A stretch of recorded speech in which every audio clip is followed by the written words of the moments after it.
I moved to Australia about 5 years ago, and I'll be talking about things I wish I knew or things I would do differently if I was moving to Australia now. Don't come in with the mindset that nothing is attainable or nothing is achievable, right? Opportunities are here. You just need to find them. Shared accommodation where it's like 8 people in the house, that is too much. I remember when I first see here in Australia, they keep records of everything, every little minute tiny thing that I think that you think they don't have record of. They do. Live indoors, like go out and have fun in town or in the city. First house I lived in were like up to that. I didn't spend more than a few months in that house. I had to find my way because I'm like, nah, I cannot do this. Like you go out, you go to work, you come back, it's so noisy in the house, you can't rest.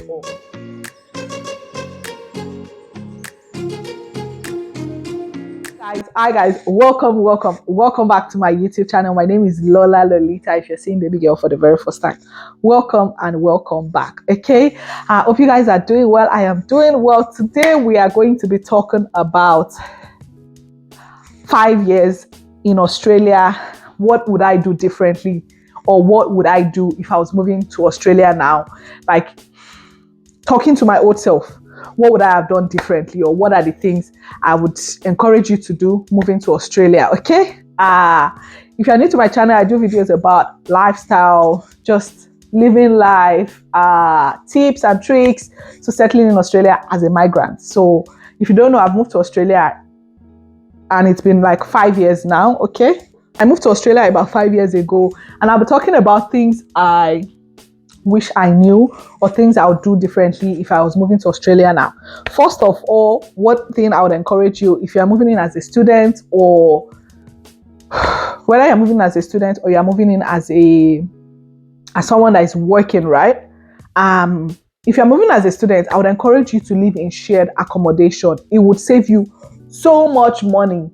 Like if it's a 3-bedroom apartment. But in saying that, I don't know the kind of person you are, but I do not think I want to live in shared accommodation where it's like 8 people in the house. That is too much. I remember when I first moved, the first house I lived in were like up to that. I didn't spend more than a few months in that house. I had to find my way because I'm like, nah, I cannot do this. Like you go out, you go to work, you come back, it's so noisy in the house, you can't rest or anything. So I would highly encourage maybe maximum of 3 to 4 people, including yourself, living in the house. Ideally, I would say 3 people. If you can't, 2 people, but if it's like 3 to 4 people, it will definitely be cheaper. You guys will split bills, you would split rent and all of that. Yeah, it makes life much easier. And yeah, so that is one thing I would encourage. Shared accommodation, definitely. Go out, try to make new friends. If you are schooling, it might be a little easier to mingle with your classmates. You guys can go out to have, drinks if you drink, or dinner or lunch, or just explore the city or where you are. Try and don't live indoors, like go out. Because when I came, I didn't really explore. I moved to Sydney when I first came. Just go out and have fun in town or in the city. Have fun responsibly. Don't get carried away and forget that you are there to study. Remember the reason why you are there. Another thing would be use your student discount well. If you're a student, when you go into stores, ask them, do they have student discount? They have student discount. If they have student discounts, okay, or ask for student discounts.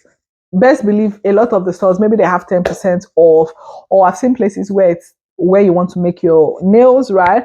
But I feel like that might be, a lot of them are mostly for like secondary school kids, but still ask, you might be eligible for it. Even the charity stores, some of them have discount for students. Just have your student ID with you. Don't come in with the mindset that nothing is attainable or nothing is achievable, right?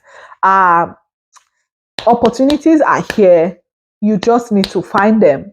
Go online. If you are looking for a job, do not go with the mindset of, I'm a student, they probably will not employ me. You don't know that. Let them be the one to tell you the no first. Why are you taking yourself out of the game without even trying? Yeah. So make sure you apply for jobs, even the jobs you feel like, my student visa would disqualify me. Just apply, and you might be lucky they are willing to accept, or they're actually looking for a part-time person that can do like the 24 hours a week, and you already got a job. So apply for the jobs. Do not be limited by what you've heard people say, like, oh, as a student you can't do certain types of jobs, or you can't get an office job if that's what you want, or you can't get this or that. I use myself as an example. Where I'm currently working, I applied as a student and I got the job. So why are you because a lot of people are always asking, oh, how did you get the job? Like, were you on a permanent visa or something when you got the job? And my answer is always no. I applied as a student, and by God's grace, I was able to get the job. So don't be limited by, because I feel like sometimes information might get crossed, or if one person tells somebody and that other person tells somebody, things might get lost in track. So I think a lot of people believe that you can't get certain jobs as students, and that might not actually be the case. So don't take yourself out of the game without applying for these jobs. Apply for the job, go out, make friends, mingle, focus on why you are here. Don't get carried away with, oh, I want to work more than their allocated hours. Don't do it. It's going to come back and bite you later down the line. Like, they keep track. Do not come here and think whatever you're doing in your country would work. You need to come into the new country with a mindset that, okay, I've changed location. I need to abide by the rules of this new country. It is really, really important. So don't break the rules. Don't do things that maybe were normal in your country, or you know they are not right, but you used to get away with it in your country. But you've come here and you're like, nothing is going to happen. You might be wrong. You might get your visa cancelled, or down the line, they might not give you a new visa or extend it, because whatever you do, see, here in Australia, they keep records of everything, every little, minute, tiny thing that I think that you think they don't have record of, they do. So don't mess with the system because you think, oh, I can get away with it. It doesn't work that way. So ensure that you abide by the rules. So if I was coming in now, I'd go for shared accommodation, which was what I did anyway. I'm just telling you guys, go for shared accommodation. Do not feel like any job is beneath you. Whatever your hands find to do, just do it well. Just enjoy the process, live the life. Like, don't be that kind of person where it's like, oh, okay, 2-3 years later, it's like, I only actually just went to school. You didn't learn from the people around you or the environment, or I don't know. Just explore, have fun, but have fun with sense. Okay. Just try and make sure that you actually live the life that you want here, enjoy the life. Also, do not feel like you are not doing enough, in the sense that if you're a student, you need to. I know a lot of people come in with maybe they were already working in Nigeria, wherever you're coming in from, and then you come here and it's like, how can I go from having a full-time job to being a student and being only allowed to work part-time? And you might struggle with that a little bit, which is okay, because it's like you're coming in from a different country and you're adjusting. It might take some time to adjust, but do not feel discouraged or do not feel bad that you are actually doing things the way you want to do them. Do not feel bad that you are in that phase now. Whatever phase you are in, enjoy it and accept it and enjoy it, and know that it's like your stepping stone to the next stage. I don't know if that makes sense, but yeah, let me know if there's something I missed. Save money on groceries. Do not spend above your budget. Spend within your budget. Do not go above your means. Do not live life above your means. You don't know, like, you might have a friend that maybe they're average parents, or they've been here longer than you have, and they've worked, they've saved up. When you go out, don't feel like you need to compete with them. just do within your means, within your budget. Do not go over your budget and end up regretting it. Try to make friends. It might be hard as an adult to make friends, but if you're in a school setting, it might be a little easier, right? Go out, go for, it doesn't have to be expensive stuff. You could take yourself out for a coffee date. Just go to a coffee shop or a cafe. Leave your house. Just go out and sit down there. Maybe take your books with you, read there or something, just so you just see what life is like outside. I didn't really do much of that, and I wish I did. I am doing that now. So just don't be like me, and try to explore your city or your town. Have fun. Fun doesn't have to be expensive. That's one thing I want you to know. It can be, there might be, like I said, use your student discount if you're a student. A lot of places would have maybe student discounts to a level. I know it's not the same as like the UK where your student discounts, is giving you what it's supposed to give, right? But at the same time, you might go for like events or things that are cheap. You might spend $10, $20, $30. Discounts, buy things on sale.